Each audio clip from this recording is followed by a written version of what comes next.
What can be seen when man dares God's authority? The story of the Tower of Babel answers. A story of ambition, unity, pride answered by divine intervention and confusion.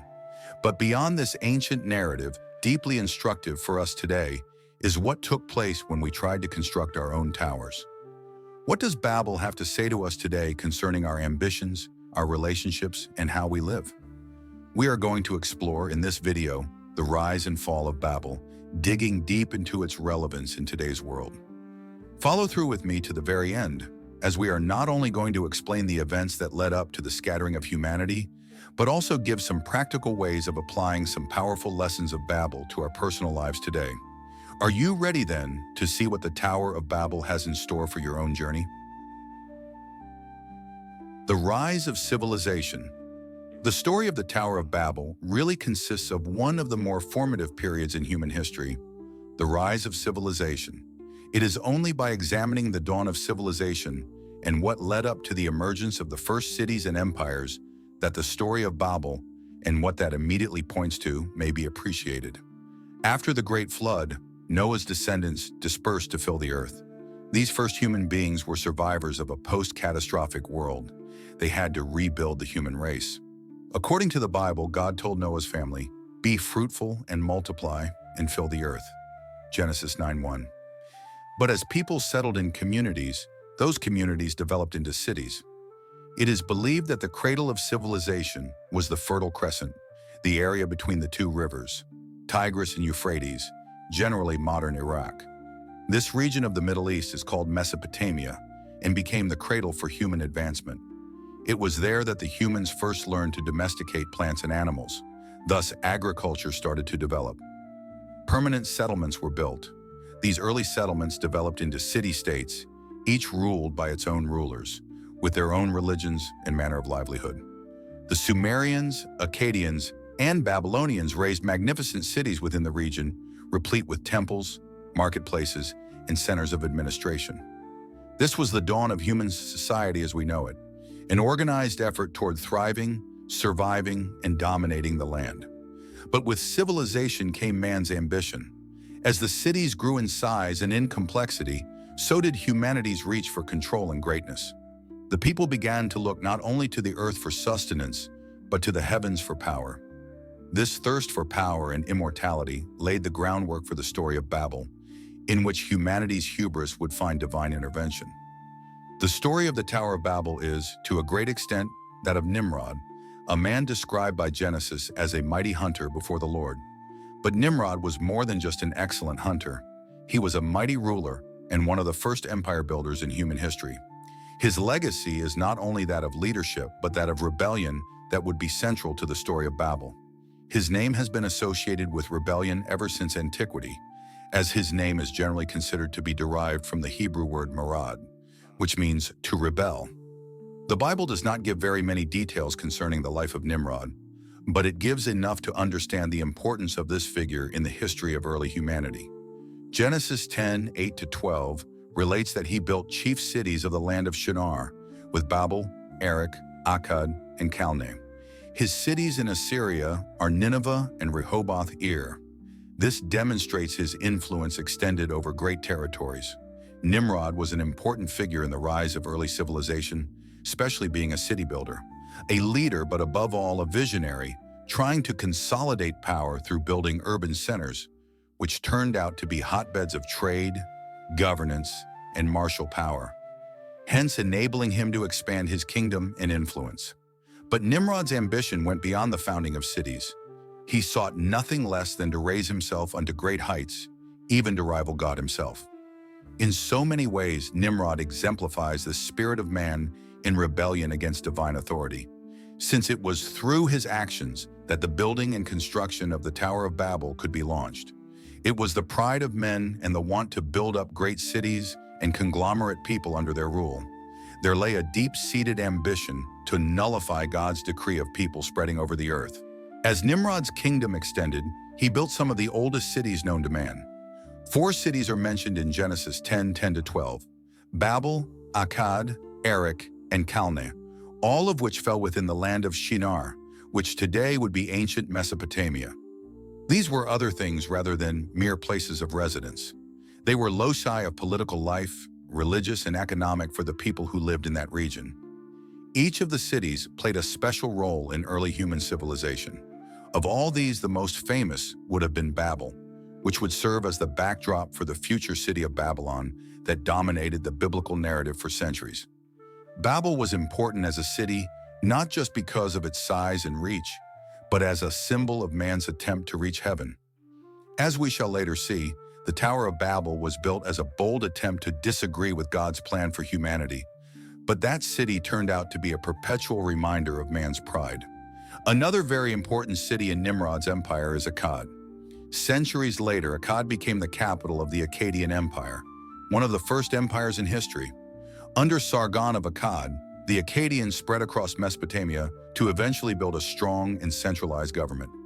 Akkad marked a turning point in human history because it clearly exemplified the abilities of rulers to unite large territories under a single government.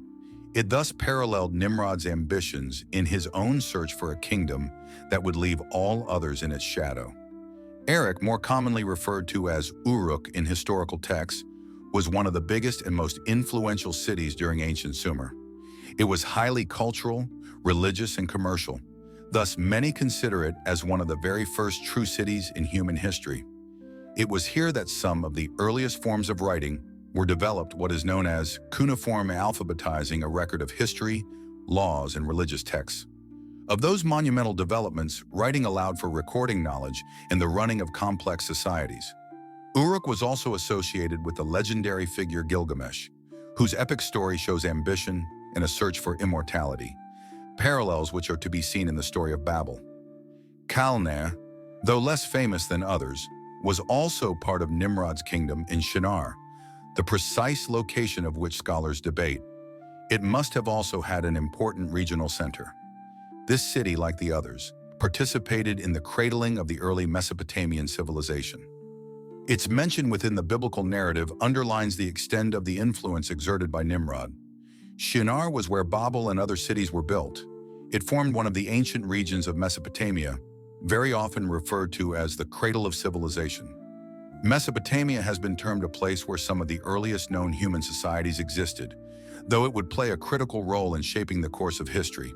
The significant status of the Tower of Babel and the rise of the kingdom of Nimrod can be effective only with regard to the cultural and societal context of Mesopotamia.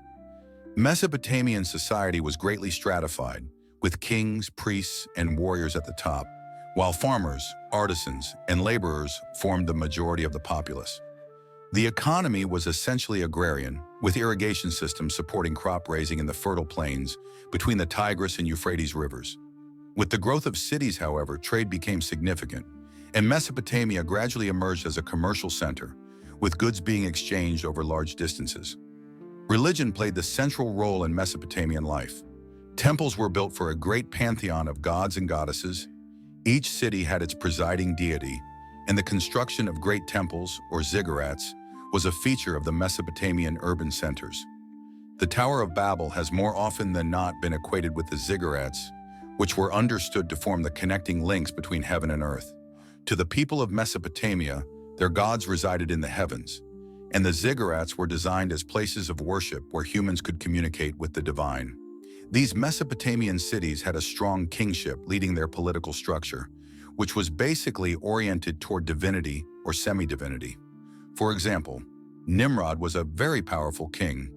He was a great military leader and an intermediary between the gods and the people. With the coming of strong, centralized governments, large-scale projects involving the organization of labor and resources with technical expertise became possible, just as in the case of the Tower of Babel. The noontime of the Tower of Babel story is wrapped up in human ambition. People in Babel were driven to be great, to make a name for themselves, and to unify for one common purpose. But their ambition wasn't inherently evil after all. Humans are created in the image of God, with the capacity for creativity, innovation, and achievement. The problem with the people of Babel's ambition was that it was meant for self-glorification, not to serve in obedience to God. Human ambition has always been a two-edged sword. While it drove progress, enabling agriculture, cities, governments, and technology to develop, without humility and submission to the Lord's will, human ambition runs riot into pride, rebellion, and destruction. The story of Babel is a projection of mankind's perennial struggle with ambition. Since the earliest days of civilization, humankind has been engaged in building and creating as a means of gaining mastery. The building of cities such as Babel, Akkad, and Erech stood in testimony to early humankind's ingenuity and tenacity, but reflected darker shades of ambition, to the obsessive interest in control and power at all costs. The Tower of Babel. The story of the Tower of Babel is about one of the most ambitious projects ever undertaken by humanity, to build a tower that reaches the heavens. The people of Babel had a very wide-ranging vision, possibly the most important architectural and cultural endeavor of its time. But for what was this undertaking a motivation? What does the tower represent to the people, and why must they build it? The Bible records that the people of Babel congregated in the plain of Shinar and said unto one another, "Come, let us build ourselves a city with a tower that reaches unto the heavens, so that we may make a name for ourselves and not be scattered over the face of the whole earth." Genesis 11:4. This mere statement says much about the heart of the people's motivation. First, they wanted to make a name for themselves. Naming a name was an extremely serious matter in the ancient world, for in it defined identity, reputation, and even legacy. Those in Babel wanted to be remembered as never to be forgotten through this achievement performed together. Thus, the tower was more than a physical entity. It was a metaphor of their desires to leave a mark upon the world that would be remembered throughout generations. Not totally wrong, but very much rooted in pride and glorifying of oneself rather than God. The second motive behind the construction of the tower was their fear of being scattered. In direct opposition to the express command of God, "Be fruitful and multiply and fill the earth," the people of Babel wanted to remain in one place. It was a rebellion against God's will for humankind to spread over the face of the earth. Rather than trusting the wisdom of God, men sought to look to themselves for security. It became the monument of their fears and defiance. The Tower of Babel was not only an ambitious undertaking in spiritual and cultural dimensions, but in engineering too. People of Babel said, according to the Bible, "Come, let us make bricks and bake them thoroughly." They used brick instead of stone and tar for mortar. Genesis 11:3. This minute detail speaks volumes about the technological know-how of the time and the ingenuity of the people who were involved in the construction. In the ancient world, stone was the standard building material, as enormous quarries, particularly in Egypt, provided enough to build pyramids and temples. However, in Mesopotamia, where the land is as flat as a pancake and Babel was sited, there was no stone. The inhabitants of Babel had to fall back upon other materials, namely clay and bitumen tar. Where technology did play a significant part was in baking these bricks in kilns to make them strong enough for large-scale construction. In that way, people would be able to construct far taller and enduring edifices than would have been achievable with raw clay or mud bricks. This use of manufactured materials rather than natural stone can be seen as symbolic too. The people of Babel were not simply avail themselves of available resources, but were processing and reworking the natural world to serve their needs. Concreto, a building of a tower, was representative of humanity's growth in skill and power over their surroundings. A theme constantly reiterated throughout history, while human civilization was further developing new ways to build larger, more complex, and more powerful structures. Elaborate planning and organization of labor also went into the building of the tower. It was no small thing to build a massive structure right up to the heavens. It had to be done by a large workforce coordinated appropriately, availing of resources accessible, and leadership at the center. In this respect, Nimrod, who was the ruler of Babel at the time, must have played an important role in the organizing and leading of this effort. He must have resorted to using his power and influence in marshaling the people toward a common goal. The Tower of Babel was much more than an architectural marvel. It was highly symbolic. In Mesopotamian culture, the tower and the temple were places of contact between heaven and earth. Ziggurats were the step towers, so ubiquitous in this region, that were seen as domiciles of gods, while their tops were the spots from which men could interact with the gods.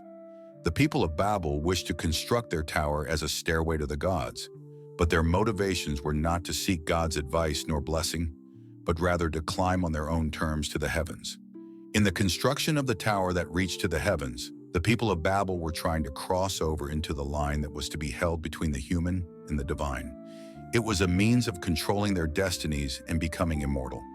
But more than this, the tower was representative of a direct challenge to God's authority.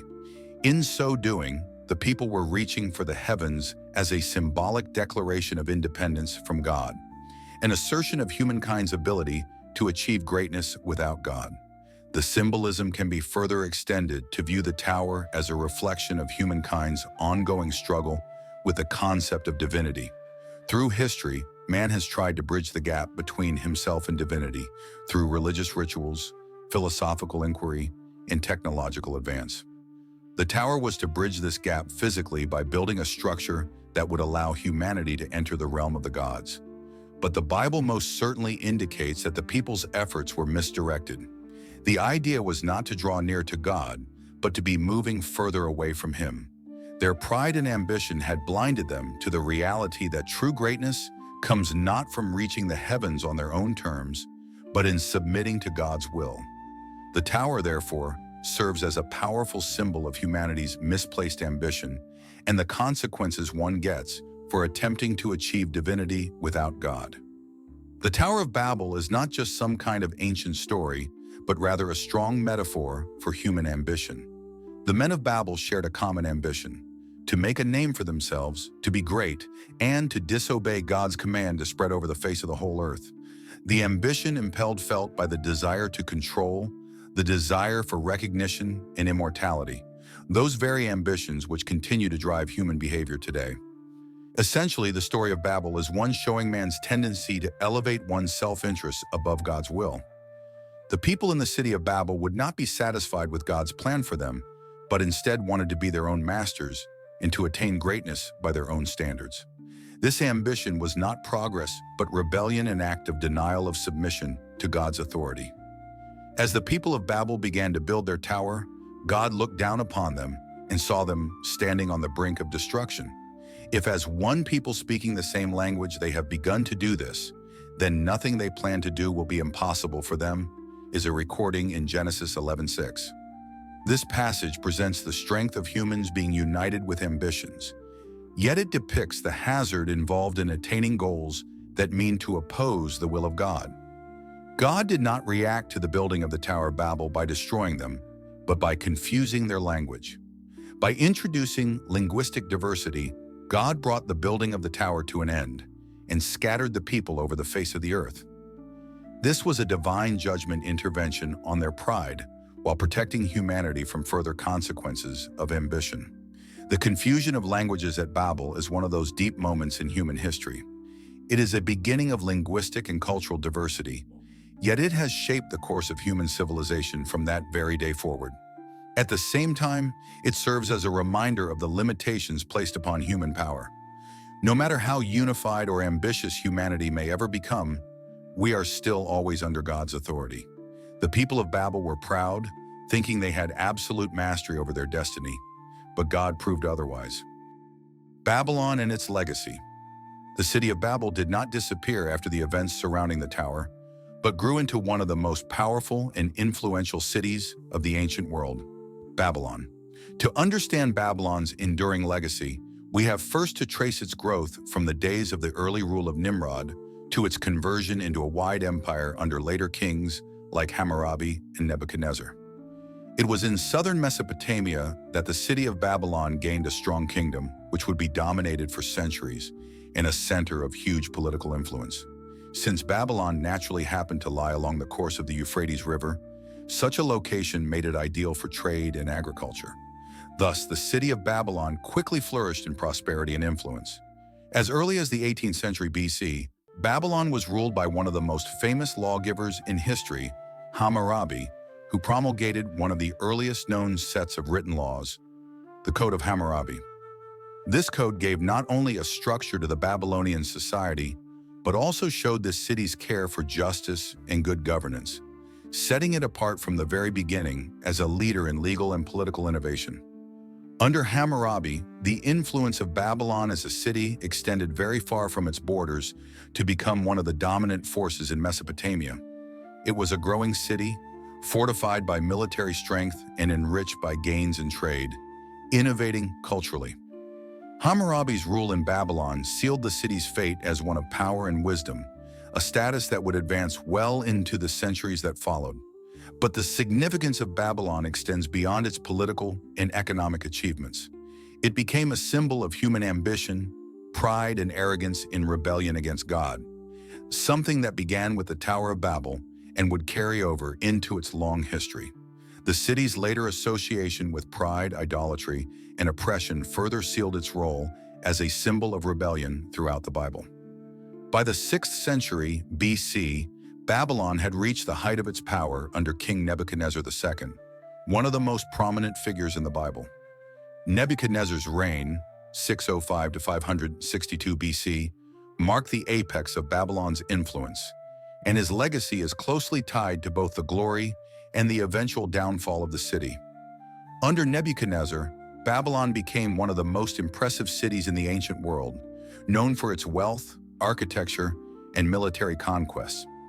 Nebuchadnezzar's most famous achievement was the construction of the Hanging Gardens of Babylon, one of the 7 wonders of the ancient world. While some scholars debate whether the gardens actually existed, ancient texts describe them as a marvel of engineering and beauty built to please Nebuchadnezzar's wife, Ametis, who missed the lush landscapes of her homeland. The gardens symbolized Babylon's power and prosperity, but they also reflected Nebuchadnezzar's ambition and pride, traits that would later lead to his downfall. Nebuchadnezzar's reign was also marked by military conquest, most notably his destruction of Jerusalem and the exile of the Jewish people. In 586 BC, Nebuchadnezzar's forces captured Jerusalem, destroyed Solomon's temple, and carried the Israelites into captivity. This event, known as the Babylonian exile, had profound theological and cultural implications for the Jewish people, and it is one of the most significant events in the Bible. Nebuchadnezzar's relationship with God occupies the central theme in the biblical narrative. While on one hand, he was a very strong king, his pride and self-exaltation led to a dramatic encounter with God's judgment. In the book of Daniel, there is an account of Nebuchadnezzar's boastful declarations about the greatness of Babylon and how God thereafter humbled him, subjecting him to life as an animal for 7 years. The punishment, thus, was directly proportionate to his pride, serving as a strong reminder that even the most powerful of rulers are under the authority of God. Nebuchadnezzar's ultimate restoration, upon acknowledging God's sovereignty, develops the theme of repentance and divine mercy. But Babylon was more than just a political and military powerhouse. It was also a great cultural and spiritual center from which flowed some of the deepest influences into the ancient world. Among the arts, sciences, and literature, with its own vital systems of religion included, internationally famous was the city of Babylon, whose influence and its ultimate impact upon all future civilizations would be so deeply felt. One of the most significant contributions of Babylon to the ancient world was in the development of astronomy and mathematics. The Babylonian scholars were among the first to make orderly observations of the stars and planets and, in the process, made very careful lists of the movements. Early astronomers developed a calendar based on the cycles of the moon, which became quite essential for agricultural planning and the celebration of religious festivals. Apart from this, the Babylonians further improved geometry and arithmetic, upon which later scientific improvements were made in Greece and Rome. The equally influential Babylonian religion also stood at the center of giving identity to the city. Marduk, the chief deity of the city, was regarded as king of the gods and protector of Babylon. The great ziggurat, Etemenenki B. Alexandrinus, suggests that this was the famous tower, which gave rise to the story of the Tower of Babel, was dedicated to Marduk, and became the symbol of both the spiritual and political power of Babylon. The sacrifices and religious rituals, combined with festivals, were all part of Babylonian life. Furthermore, the priests of the town enjoyed high influence among the king and the people of that city. Babylon did not stop at being of spiritual significance to its city borders. Indeed, it was a city of religious syncretism, where the ideas of the different cultures are mixed with the belief systems of others.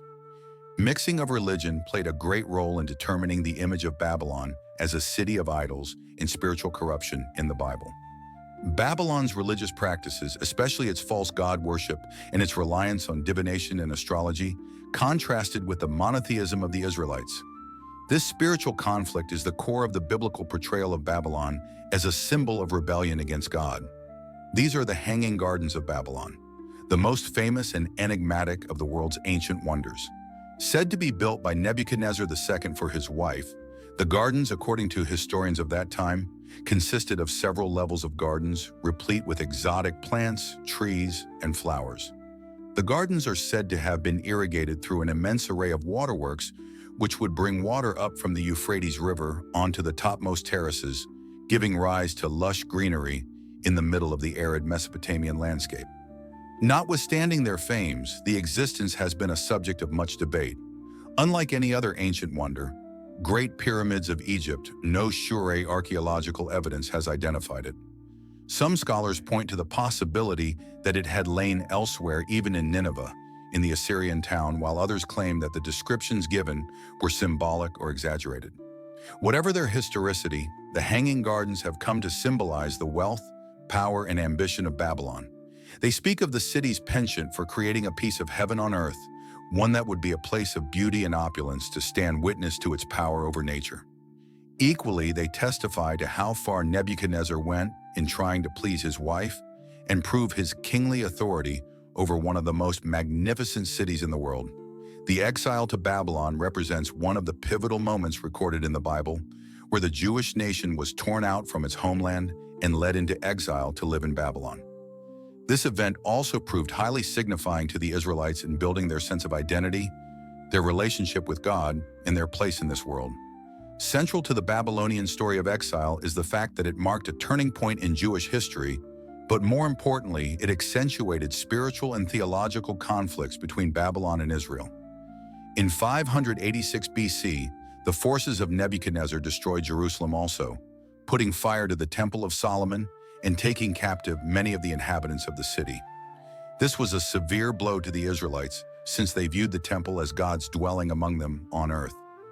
The destruction of the temple raised profound theological questions for the Israelites. How could God let his people be conquered by such a pagan empire? Had God abandoned them? In exile, the people of Israel confronted a vast and very seductive culture in Babylon. They were faced with new life patterns, religious persuasions, and new ways of government.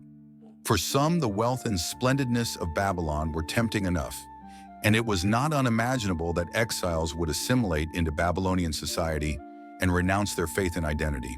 However, many Israelites were faithful to God, and the exile was more of a spiritual introspective era where restoration was characterized. The prophets like Ezekiel and Jeremiah, who delivered messages of hope, repentance, and restoration to God, assured them that God had never left them and he had a plan for their restoration. It is important, however, to remember that this exile was not some punishment devoid of purpose, but a time of refinement, a time for the people to turn again to God in preparation for their future return to Jerusalem. The Babylonian captivity also had a lasting impact on Jewish theology. Much of the Hebrew scriptures were compiled and edited during this time by preserving Jewish history and laws. The exile experience deepened the concept of God's rule over all nations, not just Israel, and reiterated the idea that God's contract or covenant with his people was indeed eternal, even in defeat and exile. The fall of Babylon and judgment are the appeals of Isaiah and Jeremiah's prophetic books. The prophetic voices these two men brought forth speak loudly of warning and hope as they call God's people, Israel, to repentance, and spoke of the ultimate demise of Babylon. Historical records say that the fall of Babylon was rapid and almost bloodless. Cyrus diverted the course of the Euphrates River into a side channel, and his army entered the city through its waterways. The city showed very little resistance, and the mighty Babylon had been absorbed into the Persian Empire. Cyrus permitted the Israelites in exile to return to their motherland. Afterwards, he is described in the Bible as God's anointed tool, Isaiah 4:51, to rebuild the temple in Jerusalem. The fall of Babylon was more than a political act. It was a theological moment exposing God's rule over the nations. God's judgment humbled the city that was proud Babylon and representative of human arrogance and opposition against God. Such a fall was in fulfillment of the prophecies by Isaiah and Jeremiah, respectively, who warn of the grave consequences of pride and idolatry of Babylon. Spiritual lessons from Babel. The story of the Tower of Babel perhaps gives one of the most poignant illustrations of pride. The people of Babel were united in a common pursuit to build a tower that would reach the heavens to make a name for themselves. Their ambition was not wrong outright. It became destructive because it was founded upon pride and the exaltation of self. They wanted to rival God's authority, demonstrate their greatness, and rule their lives without accountability to Him. Pride takes similar forms in our own lives. The pursuit of success, recognition, and control at the expense of a relationship with God and others. Pride causes us to overestimate ourselves, live as if we are limitless, and pursue our desires instead of His will. It blinds us from our dependency on God and drives us to seek our validation and glory in ourselves rather than in God alone. The Bible makes it crystal clear. Pride goes before destruction, a haughty spirit before a fall, says Proverbs 16:18. Just as pride in themselves brings the people of Babel confusion and scattering, so also do we find disarray in our lives when we stand above God. They had thought that through building a tower to the heavens, they could surmount limitations and become great of their own making. But it was not to be, as God intervened to put them in their place within His creation. The scattering of people and the confusion of tongues were not mere punishments, but a reminder of their finitude, the fact that God alone was sovereign. What is one of the most important things that happened in Babel? It is, of course, the acknowledgement of our human limitation. However great our technological advancement, however acute our mental ability, however great our influential power may be, we are still limited creatures. We are limited by time, by physical boundaries, by emotional constraints, and by moral imperfection. The people of Babel wanted to transcend these limitations by trying to reach the heavens, a manifestation of the human struggle to control and dominate the world, forgetting frequently our relationship with and dependence upon God. Humanity came together at Babel not in concert with God's plan. They decided to build a city and a tower to make a name for themselves, a union of pride and in rebellion against God's will. Their wish to stay put in centralized power was against God's command to branch out and fill the earth. Then God did disperse them by means of the confusion of their language, and that snapped the false unity, compelling them to carry out His mandate. But unity is a powerful force, and the story of Babel brings into view the fact that not all unity is good. Unity that is based on human pride, ambition, or rebellion against God's will is ultimately destructive. True unity, on the other hand, reflects God's character and His desire for humanity. It is unity based upon love, humility, and submission to God's will. The whole idea behind the story of the Tower of Babel deals with the conflict between human will and God's will. The people wanted to build a city and a tower in Babel, the work which expressed their own desires and pride for power and recognition. The people were performing based on their own will to satisfy them, without regard for God's plan. But God interfered with them, scattering them and reminding them that His will prevails. Here is the perennial conflict between human will and divine will that courses through Scripture, from the decision of Adam and Eve to eat the forbidden fruit to the repeated disobedience of the Israelites in the wilderness, to Jesus praying in the garden, "Not my will, but yours be done." Luke 22:42. The tension between our desire for control and God's perfect plan. One of the driving impulses in the building of the Tower of Babel was the drive to make a name for themselves. The need to be remembered among their descendants, to become great, and to establish their identity apart from God is what drove them. This urge for recognition and prominence, most of us know it. Yet whenever this motivation comes from our accomplishments, it breeds insecurity and frustration. The point of the story of Babel is that our identity does not consist in what we achieve, but in who we are before God as His children. So long as we seek to build an identity based on the successes of our own hands, we will be forever striving, never secure against failure, and always at the mercy of what others say about us. But rooted in God, the ground of our identity brings security, peace, and purpose.